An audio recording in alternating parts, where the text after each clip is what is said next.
Madalas man hagupitin ng bagyo ang bayan ng Palo sa Leyte, hindi pa rin daw inasahan ng mga residente roon na gayon na lamang katindi ang pagdaraanan nilang bangungot.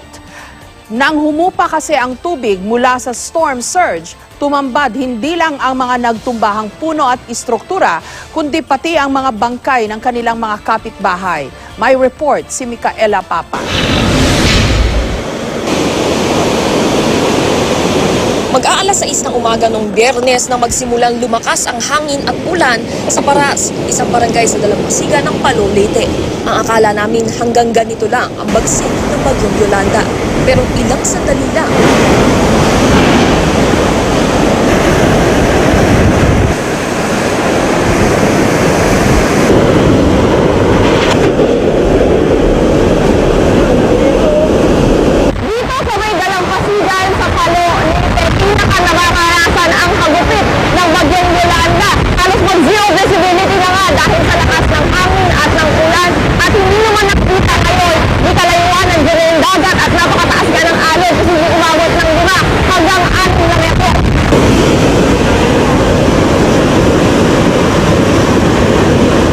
Kami sa ikalawang palapag ng hotel.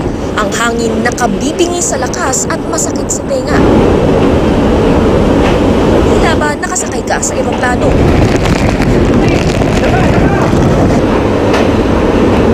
Ngunit wala palang masisilungan, kaya naisip namin bumaba ulit.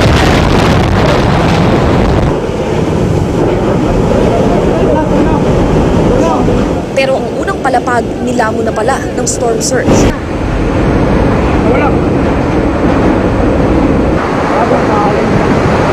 Ang isang babae nagpumilit dumaan sa maliit na bintana para makalikas at muntik na siyang maano, nakaligtas din naman ang babae. Meron din 3 residenteng naglakas loob na tumawid sa kalsada pero halos tangayin sila ng napakalakas na hangin.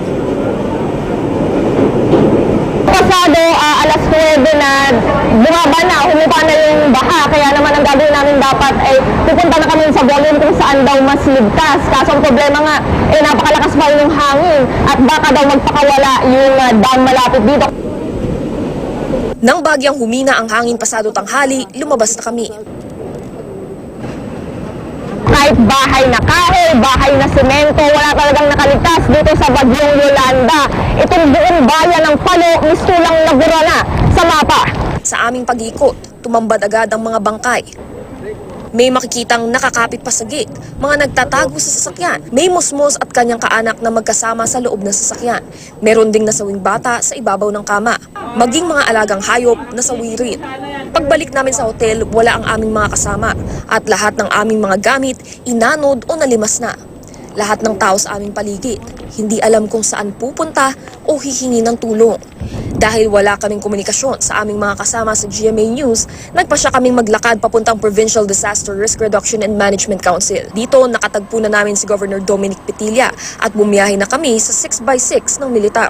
Matapos ang 2 oras na biyahe, naglakad din kami papuntang Tacloban, kung saan nakita na namin ang team ng kasama naming si Jiggy Manicat. Micaela Papa, GMA News.